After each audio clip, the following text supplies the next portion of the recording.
Good morning. Welcome to Get Real America on a rather chilly Wednesday morning. Here we are, a hump day, and it's 29 degrees and mostly clear here in Savannah. Glad you're aboard. And Brittany is, as we say in the biz, on assignment. And boy, does that cover a multitude of sins. But nevertheless, Brittany's probably going to be checking in with us a little bit later this morning. She's on her way to Atlanta for some important meetings, and she'll have some information for us, and we'll share that with you on the Thursday edition tomorrow here on Get Real America.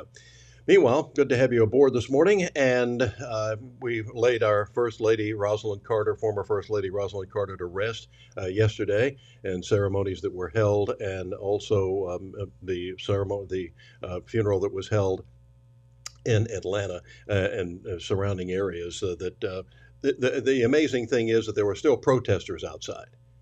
Unbelievable. These people protesting. Of course, these are the pro-Hamas terrorist supporters, and they know no shame. But this administration certainly is. we we have something. I think this is an iconic picture of exactly what this administration means to America these days. The Christmas tree that was put up at the White House just last week. They are trying to pick it back up, and they say that there may be irreparable damage. They may have to get another tree or something of that nature. But I think this is in microcosm, just exactly shows is a perfect picture of this administration. It's unbelievable, no doubt about it. Meanwhile, we're continuing about shootings here in Savannah. The Mayor Johnson said yesterday, Van Johnson, he was speaking out following two recent incidents. He called the latest shootings unfortunate. Glad to hear that, and says this is devastating to the families. And you always think about it, especially when you have this time of year when you've got holidays going on. But he said the first shooting happened on Sunday near a popular nightlife area on Williamson Street. The shooting left one man dead. Then Monday, a man was killed in a shooting on Martin Luther King Jr. Boulevard at West 40th Street. And Mayor Johnson says even with heavy police presence in the area, these shootings, some of these incidents are hard to prevent. Oh, I tell you how to prevent them. We start raising kids and start raising people who say it's not okay to shoot people. That's one of the things that we do. One of the things that they keep telling about is that they keep telling us, that poverty is the reason for crime. Well, there's no correlation between poverty and crime, and a study that's ever been done about that. To give you a great example, going back to the Great Depression, and I did some studying on that. It was a little before my time, but I heard my parents talking about it, and I've done studying since. But the studies that came out, crime actually decreased. We didn't raise people then to tell them that they had a right to steal just because they were underprivileged or they didn't have something. And this is how it's done. And this is with getting fathers back in the home and everything else in these neighborhoods and elsewhere. And it doesn't have to be just the black community for those who think this is going to be some sort of a racial discussion. But we've got a gun problem. And we have the problem is the people who are pulling the trigger. And this was a discussion that they had last night as they continue with our border czar, among others, who are trying to assuage our fears that they're coming up with some sort of a coalition to solve the gun problem. Laura Ingraham was talking about that last night. I watch Fox News, so you don't have to. Laura was on last night, and she was discussing this with a couple of guests about what we're going to be, what we're seeing now, and what can be done to keep us from getting our Second Amendment shredded in the shredder, just like they're trying to do the rest of the Constitution. 41% now packing heat. Joining me now, Second Amendment advocates Dana Lash and Colleen Noir. Dana, what's causing this spike? Laura, thanks so much for talking about this and for having both of us on. Look at the crime rate. Look at the crime that we see this displayed on television screens, online, in the papers every single day. Crime is on the rise, and it's really fueled by these far left progressive prosecutors who are practicing this quote unquote restorative justice, wherein they're coddling the criminal, and these criminals are thriving on the indulgence of the progressivism of these DAs. And so everyone else suffers. All of these law-abiding people everywhere suffer. And what gets me, Laura, to your point, is I'm mystified by why so many, white progressives in the media are shocked by this. Anybody who's been following firearm issues for any length of time notice that it's every single community, black, white, every single person, regardless of orientation, that is affected by crime. Going back to Otis McDonald in Chicago in 2010, when he led that fight, civil rights hero, overturned the city's handgun ban. I mean, he put on, a master class in explaining to the country, look, this is what's happening, not just to white communities, but to black communities as well. Everyone sees what the crime rate is. They're worried about it. They see the criminals that are getting wrist slaps. They want to protect themselves and their families. That is what is fueling this, because if the government's not going to do it and they say that you can't be armed so you can be safe, they're not going to protect you either, then who's going to do it? Hey, Colleen, Dick Durbin has a way to frame all this. Watch. Across the country, gun violence is a public health epidemic, plain and simple. In 2022, there were more than 48,000 firearm-related deaths in the United States. That's 132 Americans every day dying from gun violence. Colleen, they always say firearms-related deaths as if the gun is activating itself and marauding through the streets and shooting people. It's no people attached to the gun. No, there isn't. And one of the other aspects of that particular stat is disingenuous from the standpoint that it doesn't factor in the number of people who are committing suicides, which consists of over 62 to 65% of all gun-related deaths. So they don't like to parse that aspect of it out, because if you do that, that means you have to start dealing with and addressing an underlying root of what's causing people to want to take their lives with a firearm. And you can't blame it on a firearm, because if you look at the suicides in America, they're not that much higher than other places that don't have firearms. So clearly it isn't a gun issue, but they don't want to talk about that, because then they can't continue to use guns as the scapegoat for their failed policies or their inability or lack of desire to want to address the real issue. And Dana, Senator Kennedy was asking witnesses today about why Chicago struggles with crime despite its very stringent gun laws and how to fix it. Watch this. I think there's easy access to firearms combined with environmental conditions, lack of great education. There have actually been studies showing that when you green vacant lots and repair abandoned buildings in urban neighborhoods, you see decreases in gunshots, in violence. Sounds a lot like word salad to me. Dana, green spaces will help. I agree with Senator Kennedy there. It sounds like word salad. Green spaces isn't going to do the job that these prosecutors and judges need to do. In fact, the former superintendent of the Chicago PD said it's the same 1,400 repeat offenders, violent repeat offenders, that are going out there and driving over 95% of the city's crime. And that has remained true for over a decade. You got the same people reoffending over and over again. Cops are catching the same people over and over again. I mean, it's this vicious cycle. Maybe, just maybe, if the people that are in these positions of power that are supposed to prosecute these criminals and protect the innocent by upholding justice, maybe if they did their jobs, then maybe there wouldn't be such a fear in the streets, and not just in the streets in Chicago, but absolutely everywhere, because crime knows no boundaries. And Illinois is one of the hardest states in which to get a firearm, in which you have to get the license, you have to go through the whole process. It's a very far left state run entirely by Cook County, so that's laughable. I agree with Kennedy on that. Colleen, will Joe Biden be hurt by the increased crime, even though it's not a federal concern? The border's open. Obviously, that has a huge impact on criminality in general in this country.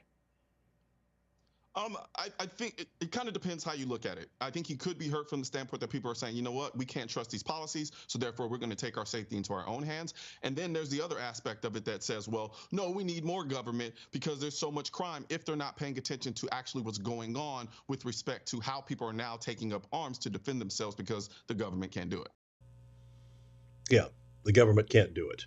It's just pathetic what we're seeing. And going after the people who actually commit the crimes might be a good idea. Building green spaces is not probably not the answer. One of the things is cleaning up neighborhoods. I can remember when Rudy Giuliani started doing that. With graffiti going up, doesn't happen in Charleston when Charleston had Reuben Greenberg come in and take over as the police chief, who made national headlines by cleaning up Charleston and coming up with great policing efforts. Unfortunately, we lost him here. He was a detective on the Savannah police force when he got the job in Charleston. And Chief Greenberg cleaned that city up like crazy. And he didn't tolerate graffiti. He said, if it's up by 8 in the morning, it's down by 3.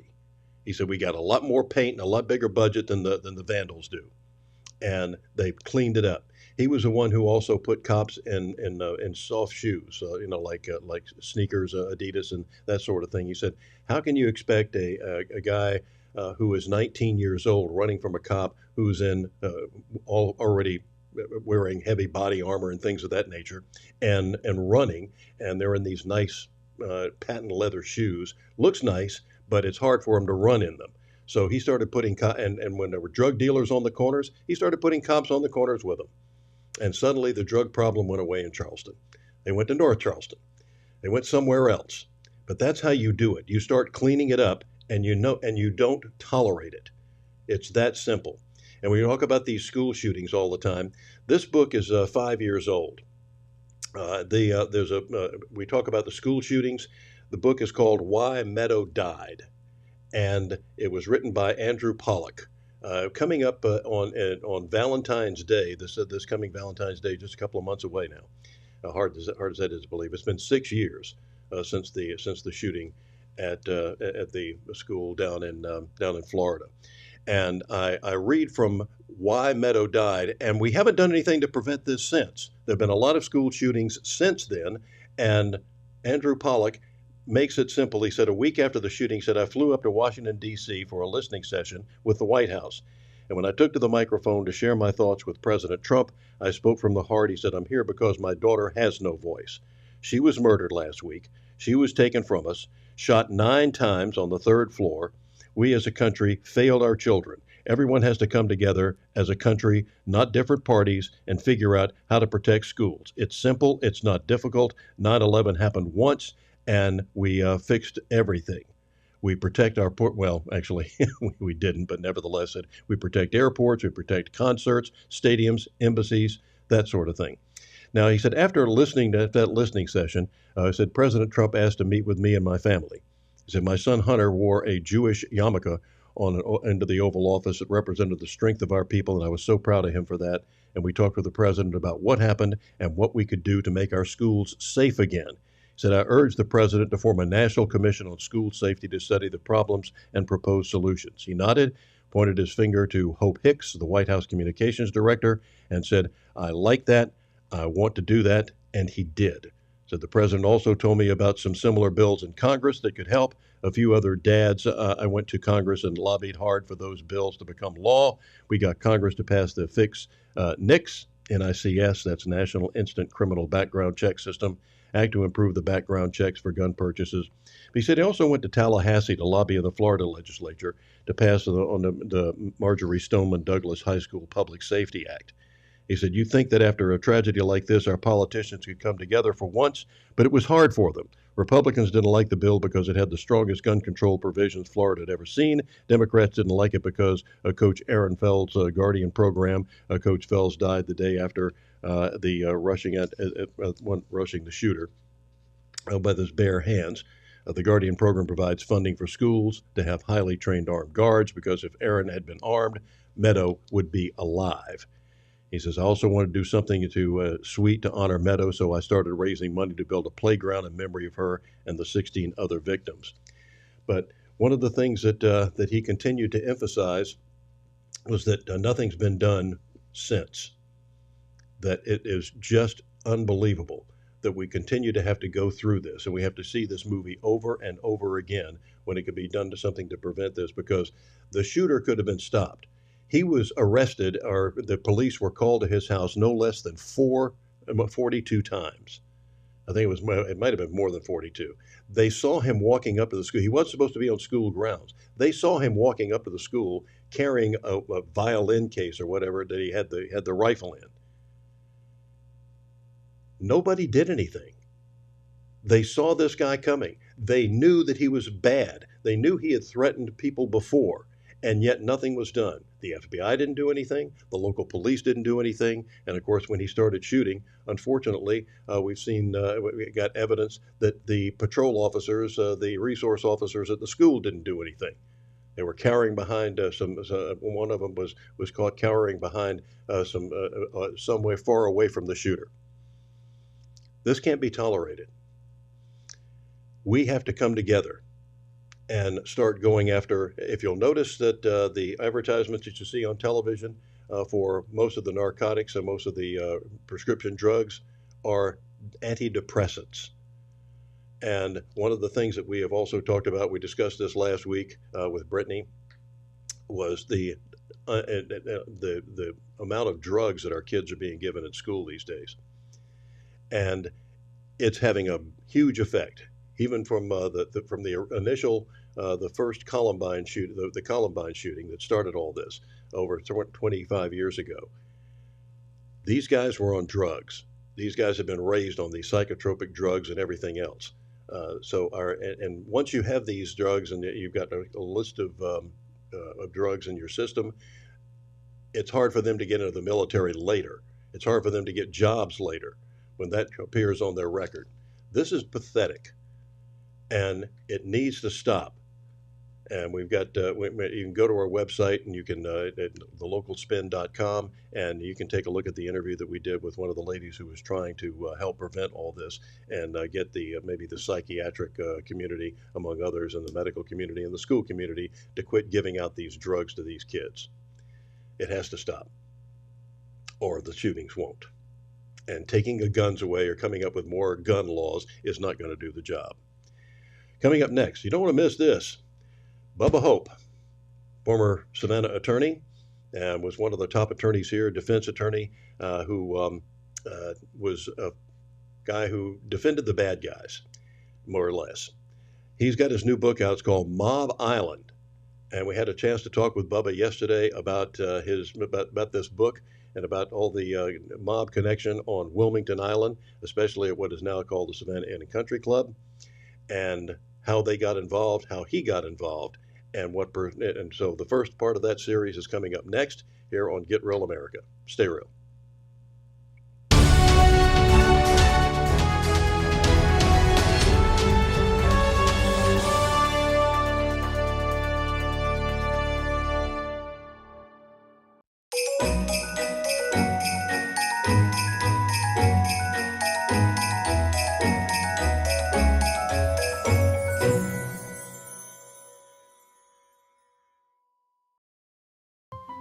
Foxy Loxy, Coffee Fox, and Henny Penny, making life better for Savannahans with their kolaches, tacos, coffees. They're just amazing. Buy local and keep the torch lit.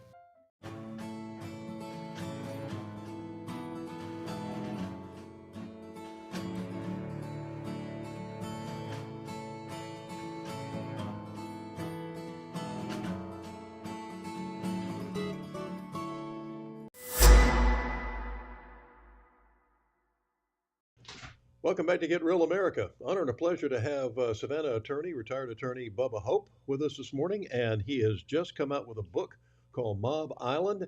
And Bubba, congratulations on this, and I hope it's going to be an international bestseller. Well, we hope so. Let's say where you get started. What was the impetus for getting this? Because I know that you started sort of a crusade to get innocent people out of prison. Yeah. First, Bill, I was a lawyer at 21. Mm-hmm. I had just passed the bar at the end of my first year at University of Georgia. Mm-hmm. And be employed by Hitch, Miller, Beckman, and Simpson. And the judge, Judge Harrison, at age 23, appointed me to defend a murder case. And at that time, we didn't have public defender's office mm-hmm. with where they were serious about defending. And but anyway, I became successful in murder cases and death penalty cases, and I enjoyed it. But Savannah was a very, very blue blood type community or city. It was an elite city, Mm-hmm. Mm-hmm. but I became involved in it, and I became friends with John Razakis, and at an early age, he asked me to go with him to play golf down at Savannah Inn, and I did. But somebody down there wanted to meet me, and his name was Lou Rosenova. The Teamsters owned the property, and I became friends. I was asked to defend Lou in several matters, and we also, I was retained to sue Playboy Mm-hmm. because they accused Lou of being a mafia mob boss out of Chicago. That's how it started. There's a lot of things Savannah never knew Yeah. what was happening. Okay. Well, well, Bubba, I can tell you that I've gotten a lot of exercise in the last 24 hours with my jaw dropping, uh, reading, just scanning over this book. What interested the mob or the mafia, I guess, or shall we say, the Teamsters in Savannah? Well, the Teamsters foreclosed on a local group, became the owners of the Savannah Inn, Okay. and they hired Lou Rosenova out of Chicago to run the operation because Lou was a great golfer, a Mm-hmm. great golf course guy, and he knew everybody almost. You see, the island had an airport, not an Mm-hmm. airport, but an airfield, Correct. and the celebrities as well as the Chicago family bosses, they could fly in and out, and the FBI, no one knew when they were there or whatever. Ah. Lou ran it, and then all of a sudden, Playboy printed a huge series of Nixon agreeing to pardon Hoffa. Uh-huh. And that started, I was involved in that as far as defending and suing Playboy. Mm-hmm. If you look at the end of the book, Hoffa is buried on the property at Savannah Inn. Really? Oh yes, How come we haven't yes, figured that and out for all these years after digging up the Yankee Stadium and the New York Jets field and the end zone and everything else? no, he's not there. The Savannah Morning News. Well, I think it was Tom Barton. He believed that they built that helicopter pad, and they built it overnight. They think that that's where they brought his body to, but that's not the proper place. And incidentally, no helicopters flew in there, but they built that pad But they had a pad overnight. just in case. I made sure that I didn't know too much. Nothing was ever committed that I knew of where I had knowledge of something. My job was to defend Lou, to defend the Teamsters. They would have a meeting, as an example, the hotel's empty. Now, understand, that was a very popular Yeah. East Coast hotel. Oh, I love the And place. but then on a certain day, it was cleared out. And the next day, I knew what was going to happen. Uncle Sam was coming. That was Sam Giancana. When he was in the house, everybody was gone except the employees of a few Lincolns. Mhm. So I knew I would have to go to a meeting of the board, and it would start about 8 o'clock in the morning, and then in the afternoon we'd play golf.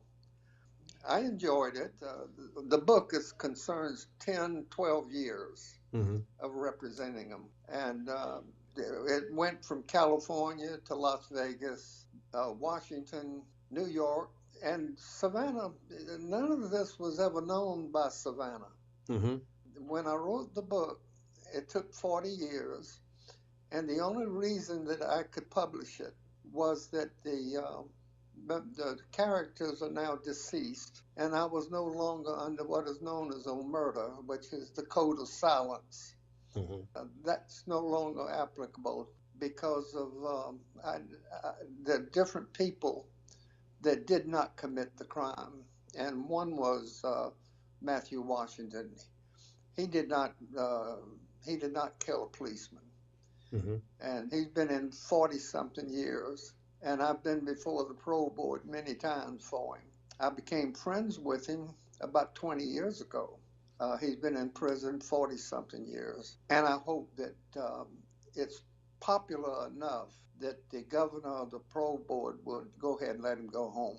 I detailed why and how it was impossible that he shot the police officer, which incidentally, the young policeman, his mother and dad, they had a pharmacy, and my mother and dad, that was their pharmacy. And when I got appointed to defend that case, my mother and dad were banned from buying drugs at several pharmacies. They took it out on them, and I kept him out of the chair, but I couldn't. They sentenced him to prison forever because he was mentally ill.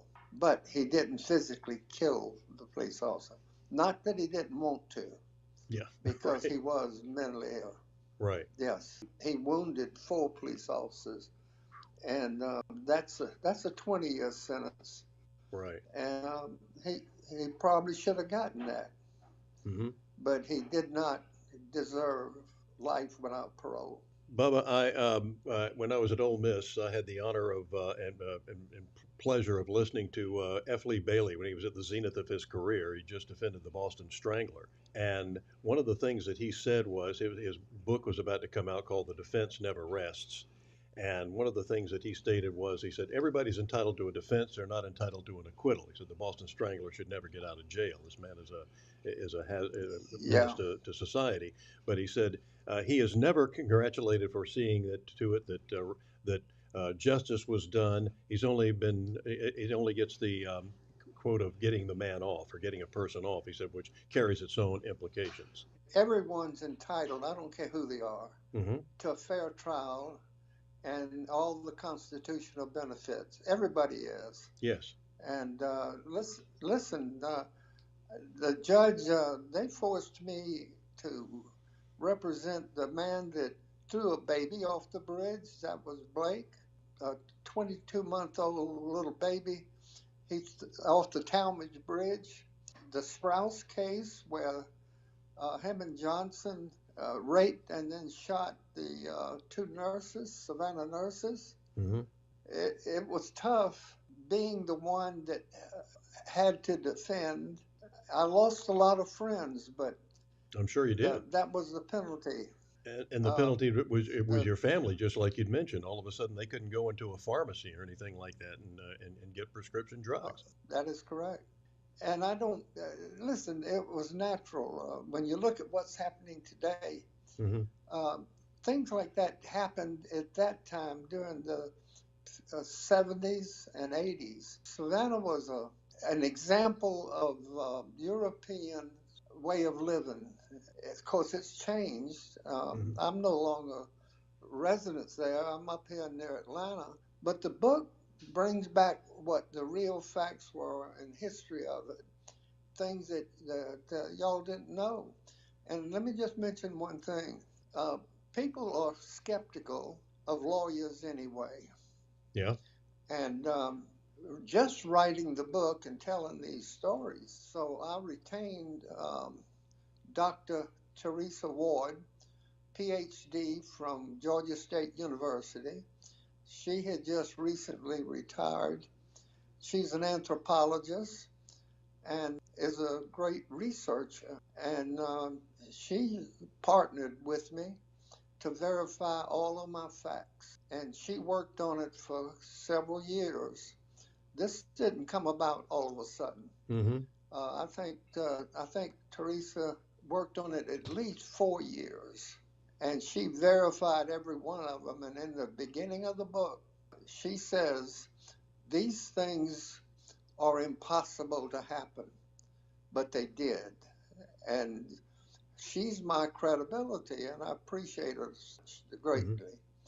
But they would believe an anthropologist from Georgia State over a lawyer. So that's the smartest thing I probably ever did in my life, was to make sure that I get credibility for it. Well, Bubba, we always say we hate lawyers until we need one. That's right. And the strange part is, nobody would ever believe that Teamsters in the Mafia out of Chicago had a lawyer named Bubba. Yeah, that's true too. Okay. And that's true. It lasted 12 years.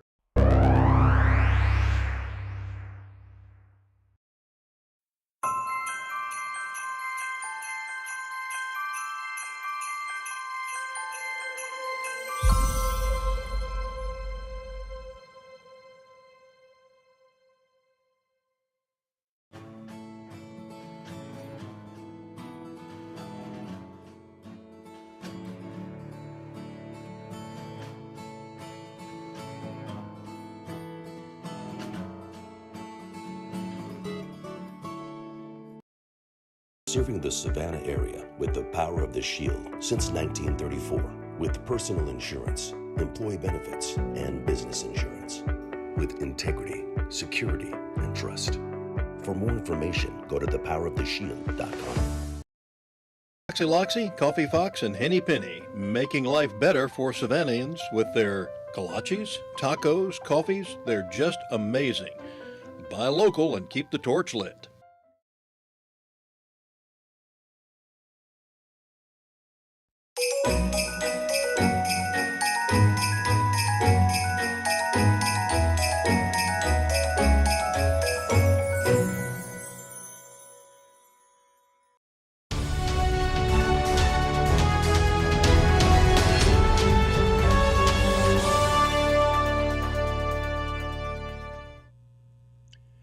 Welcome back to Get Real America, and the Christmas season is here, and it's even feeling like Christmas right now. Earlier I said it was 29. I lied. It's 37. I was looking at the date instead of at the temperature. Right? That reminds me of a Paul Harvey line one time when he said one of his listeners had written in from a power company that they kept getting every once in a while they would get a check from a lady that and the money was never correct. She never put the right amount in, and they started looking at all of her past bills, and they realized what she'd done, and they said, "Madam, would you start giving us the check for the that says amount? You've been giving us the date." So there's that. Brittany's going to be joining us here momentarily. Brittany Brown is on the road and on assignment. She's going to be going up to the big capital city and get some information for us. We'll have a full report on that for you tomorrow. And we'll have another segment of Bubba Hope's segment that we did with him coming up tomorrow as well. So share that with your friends. And it's a great stocking stuffer. The book is called Mob Island.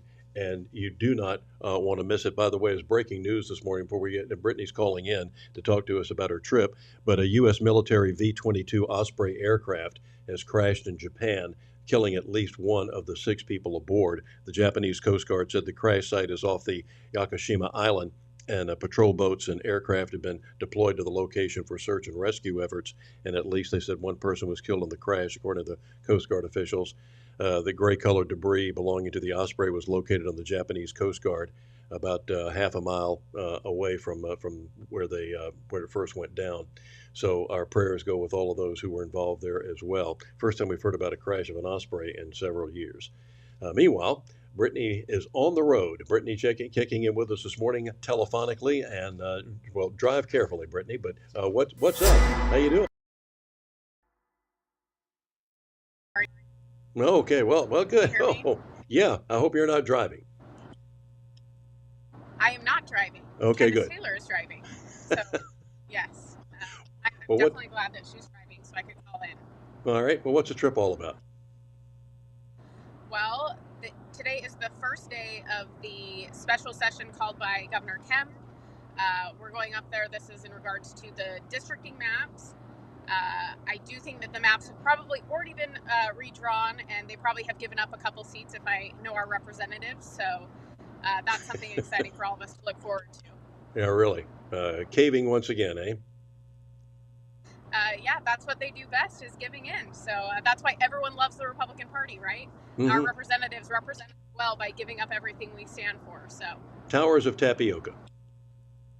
yes, yes, absolutely. So we'll see what the maps look like today. Special session, we'll see how long it lasts. That's the other thing. They could go in there for 15 minutes, sign off on the maps, and be done. This session could go until December 8th. So we'll see. We'll see how it ends up, but definitely not excited about them giving up any seats, since we are in the majority and we should be allowed to redistrict the way that we see fit to give us a leg up. Well, I think, Brittany, that's one of the problems that we've complained about with the Republican Party for a long time now, is that they say, because the Democrats always say compromise and do it our way. And we say, oh, okay. Yeah, and then when we want them to compromise, they say, no, we're in charge. We can do Mm-hmm. whatever we want. Yeah, it's a good point. Well, and it's interesting. Well, it's interesting to be in a Republican state and still see it run by Democrats. It's just amazing to me. Well, it's it's the same way in Washington. When we had the presidency, the Congress, and the Senate, it seemed like the Democrats were still running the show. Yeah, they still got a.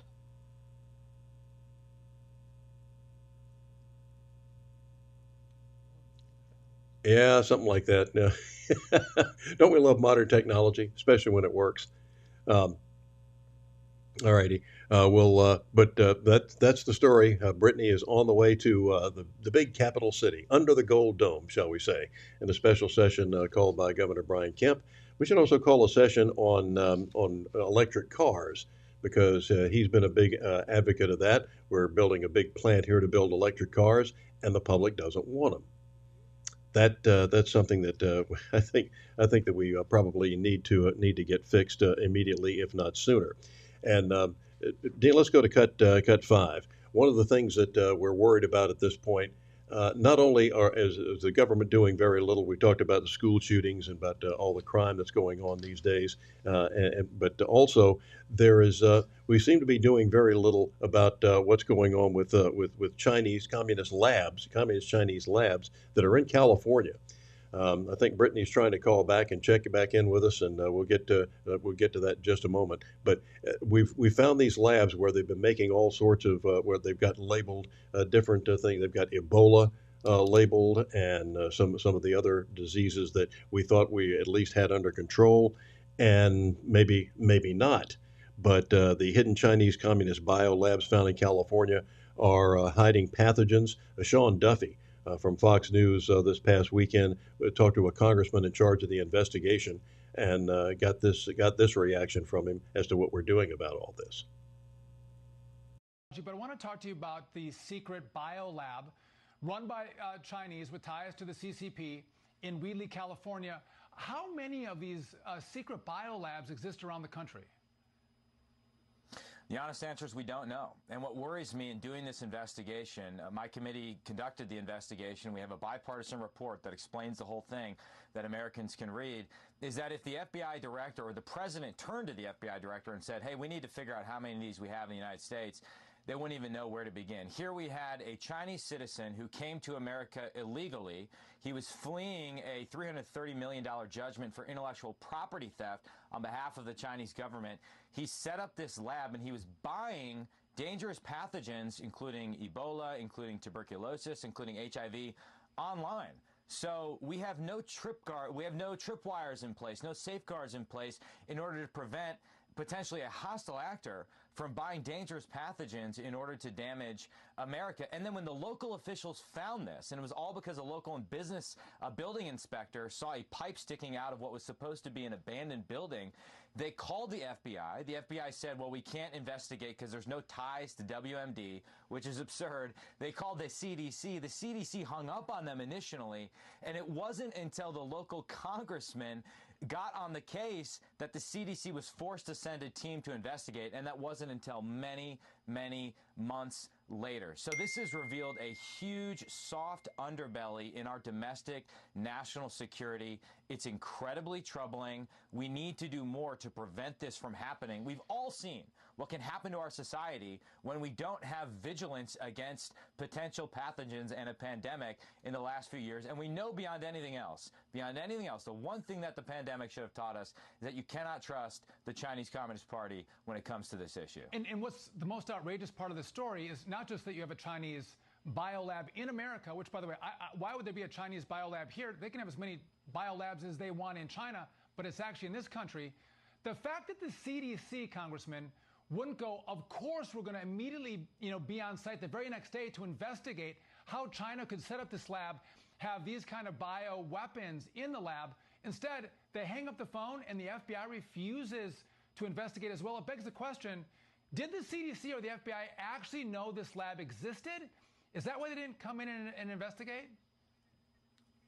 Well, based on our investigation, they did not know it existed until the local officials discovered it. So the local official, after seeing the pipe, went inside the building and saw a bunch of people in lab coats. Most of them were Chinese citizens, and there were all these vials that were labeled in Mandarin, eventually discovered to be even labeled Ebola or HIV. There was one case where there was a freezer. When the CDC finally did get there, there was a medical grade freezer, and inside were these sort of silver Ziploc bags.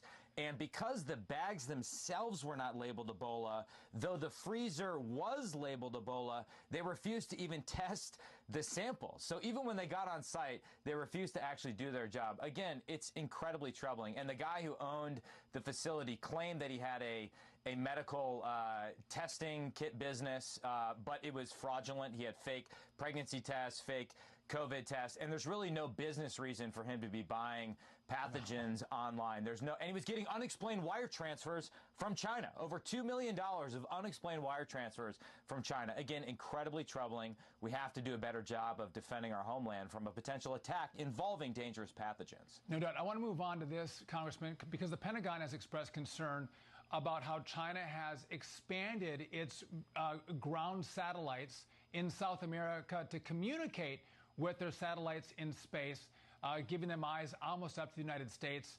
This is a problem where the United States has forgotten our hemisphere. China has engaged. They've bought ports, mineral rights, and they're building relationships in our back turf.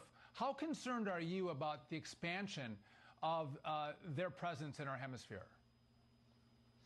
I'm incredibly concerned. It appears to me that after, a couple decades of neglect, we've allowed the CCP to turn the Monroe Doctrine into the Mao Doctrine. And we've had multiple reports. You referenced them buying up port facilities. In terms of the smart cranes that they own, they have something like 90% of the global market share. A lot of that is concentrated in our own ports as well as in ports in South and Central America.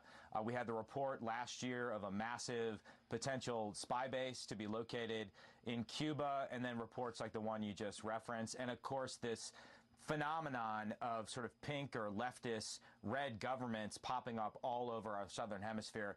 It's time that we pay attention to our own backyard. For a while, we just got complacent, right? We were lucky to have non-hostile neighbors. We had two oceans surrounding us, and we felt like we had this sense of security in our own backyard. The CCP is now exploiting that complacency in order to encroach on our territory, in my view, as part of an effort to undermine America. Yeah, really. That's exactly what it is. And we sit around sometimes twiddling our thumbs, but that is Mike Gallagher, fine congressman from Wisconsin. And once again, on a breaking news story, a U.S. military V-22 Osprey has crashed today in Japan and near Yakushima Island. At least one of the 6 people on board has been killed. Rescue efforts are still underway by the Japanese Coast Guard and others, and our prayers go with the families. We have some comments from some of our listeners. Mary McCann, Highbreeder, talking about the interview with Bubba Hope, and we'll have a second part of that tomorrow.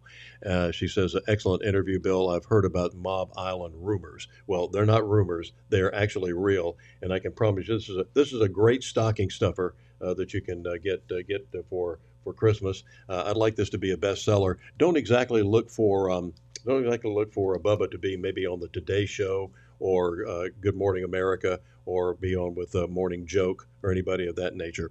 But Mary also says, how about a special session on getting rid of Dominion machines? I'm all in favor of that. And Lizzie Warren says, buying pathogens online? Are you kidding me? And she also says, yep, about the Republicans backstabbing their constituents. Yeah, let's don't give up any seats, okay?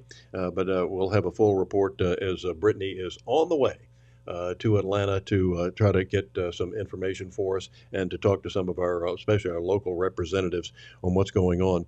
And Mary McCann Highbrighter once again says, that's alarming as far as being able to buy, and because Lizzie also says buying pathogens online.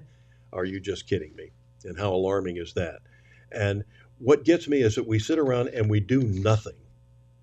And we try to pretend like, there's nothing to see here. Watch the shiny thing over here. And all of a sudden we start indicting Donald Trump for something else, whether it was the sinking of the Titanic or the kidnapping of the Lindbergh baby. It gets that ridiculous by these cretins. All right, coming up next, we're going to talk to you about at least we got some good news about a good Samaritan who saved a policeman's life, but also Michigan Governor Gretchen Whitmer living down to her reputation. She's living on another planet, and we'll talk about that.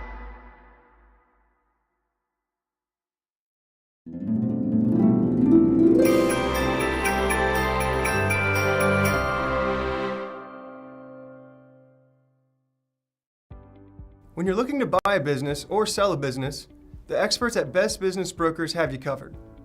Whether you're ready to cash in on your years of hard work or you're taking that first step in buying a business of your own, they're here to guide you through the process and make sure you get the best outcome possible. By having Best Business Brokers assist you when you buy a business or sell a business, they handle the legwork of the intricate process. This ensures a smooth transition of ownership, allowing you to get to work immediately or receive payment for your business as soon as possible.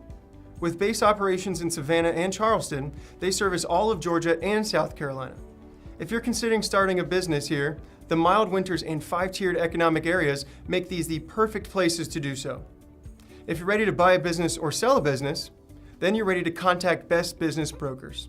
Visit their website at b3brokers.com or call at 912-349-0940.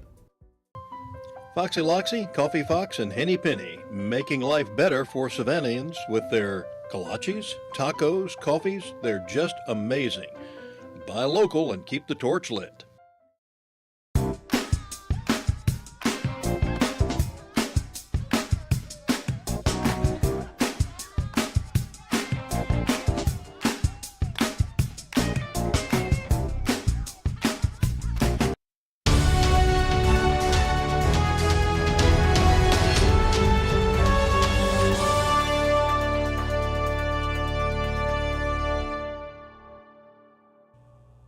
Welcome back to Get Real America. I'm Bill Edwards, and Brittany is on the road and on the way to the capital city to go under the Gold Dome to see what the Republicans are going to do with these towers of tapioca will do for us this time. Hopefully they'll stand up to the Democratans, but dare to dream.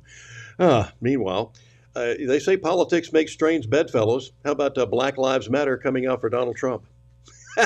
you can't make this stuff up. A co-founder of Black Lives Matter Rhode Island, and remember, Black lives don't matter to these people unless they're shot by the police. But the co-founder up there, Mark Fisher, is supporting Donald Trump for the 2024 election because he said Democrats are, quote, not for us.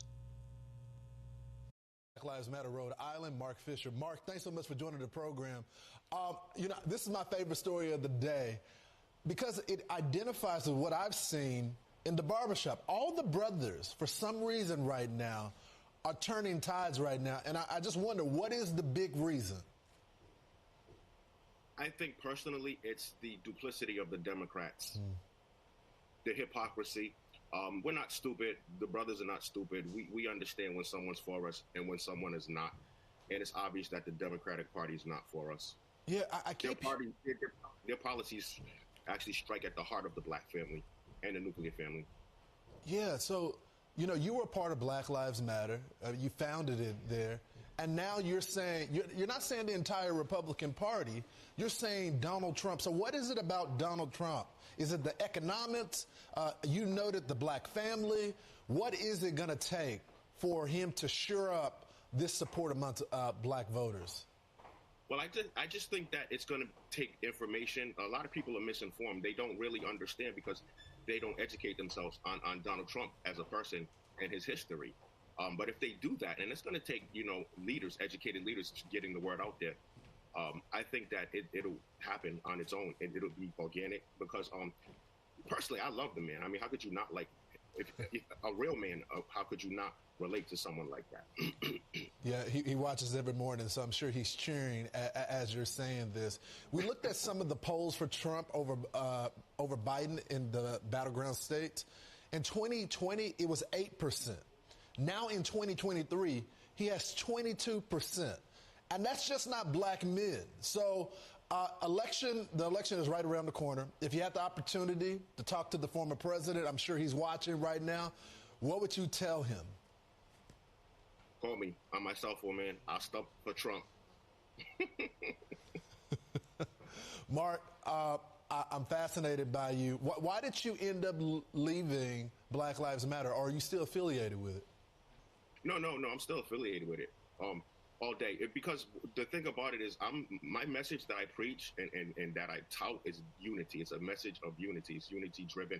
I want to bring together all the marginalized groups from the margins and bring them to the center because we're stronger together as a one nation indivisible under God. Yeah. Mark Fisher, I think all Americans can go with a message of unity. We thank you so much for coming on the program. I hope you'll come back and check in with us. I appreciate you. Keep up the good work, Lawrence. You got it, brother. So if he wants a unity, why not call it All Lives Matter instead of separating us out? That's been the big thing. One of the I suggest that you go maybe sometime to YouTube and listen to a John Wayne. For those of you under 40, look up John Wayne, see who he was. But great big movie star who was a huge supporter of America back in the day when Hollywood was on our side. You might find that hard to believe too. But he had an album out, and one of the cuts on the album was The Hyphen, and talked about hyphenated Americans, and that we really should be proud of the fact that we are Americans, and drop that hyphen. You be proud of your heritage. There's no problem with that, but drop the hyphen. Meanwhile, somebody who apparently has got her, as a buddy of mine used to say in college, get a chain and a winch and get your head out of your butt, is Gretchen Whitmer, who unfortunately the people of Michigan were dumb enough to reelect by pretty much a landslide when they had a good candidate to counter her. But Gretchen Whitmer is living down to her reputation. She wants to get rid of all fossil fuels in Michigan. She's just signed legislation to get rid of all fossil fuels in Michigan by 2040. Here's the planet she's living on. Rural communities are pushing back. News 10's Aaron Bowling joins us live from the newsroom with what this means for the future of Michigan's energy. Aaron? Yeah, and the bills signed today included clean energy targets for Michigan, such as reaching 100% renewable energy by 2040.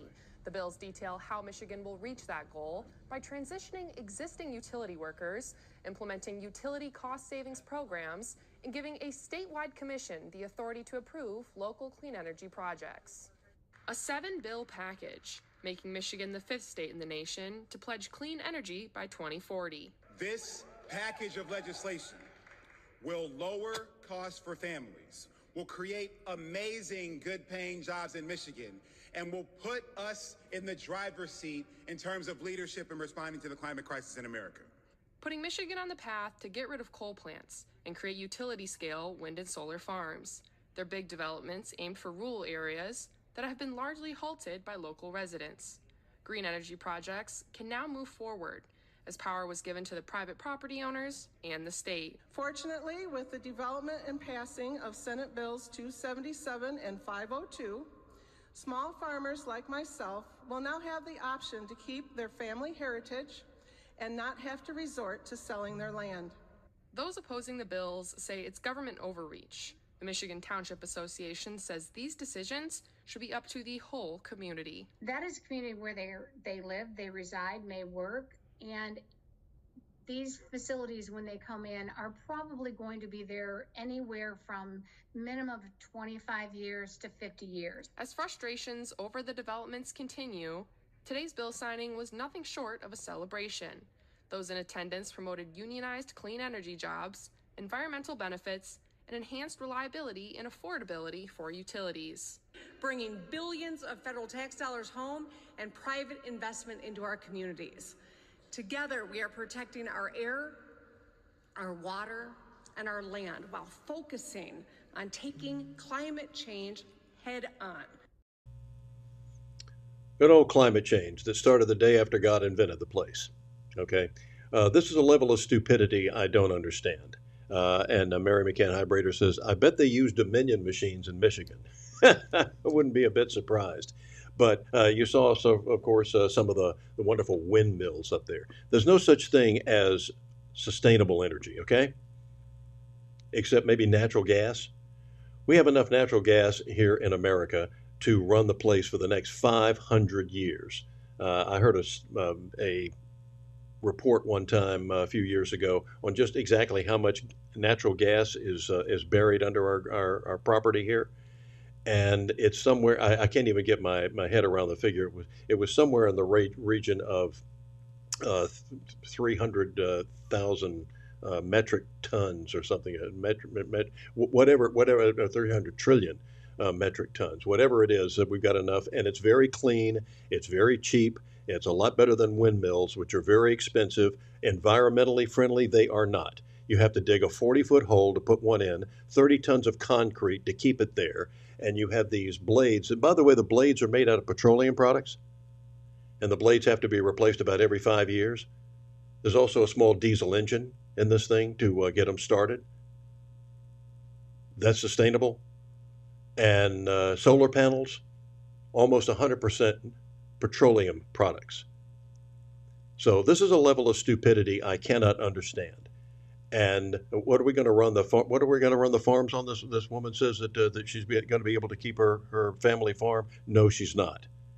If she's going to have electric tractors or whatever it is that's necessary. There is no demand for electric cars. And while we're building them here, I hope Hyundai is going to wake up and smell the coffee and at least start building hybrids here instead of electric vehicles. And to my friend, and I do mean this sincerely, to my friend Brian Kemp, knock it off with wanting Georgia to be the #1 electric vehicle producer. Tell them to start producing hybrids or go back to real cars. The internal combustion engine has worked well for over 100 years, and there's no reason why it shouldn't continue. Mary McCann Hybrader says green energy isn't green. Exactly.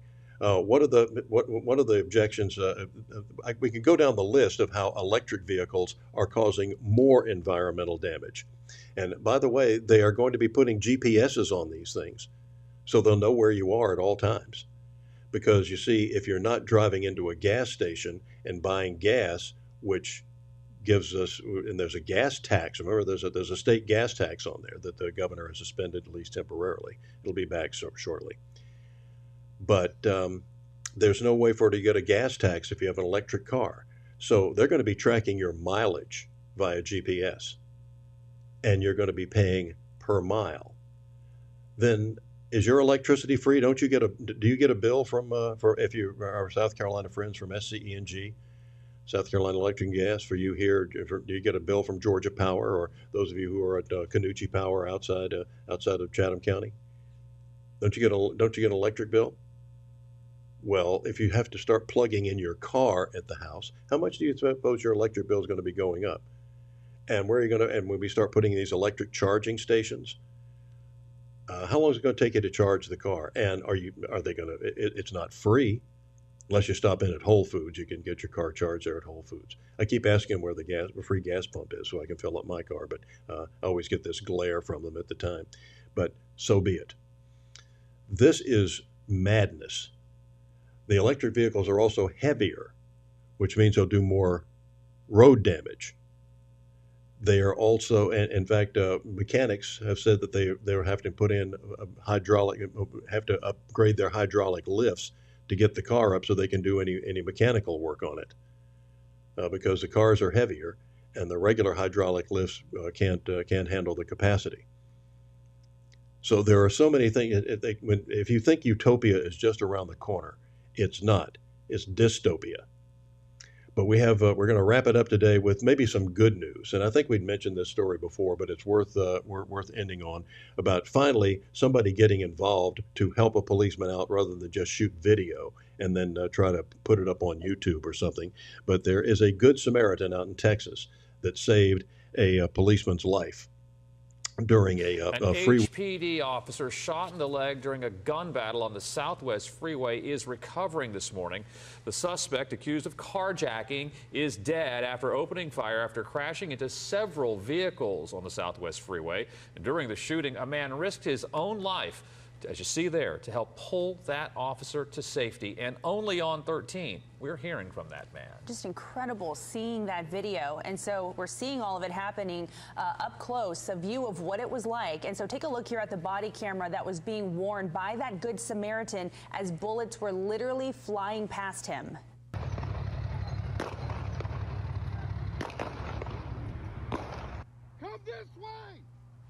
John Lally told us that he feels he was put in the right place at the right time in order to save that officer.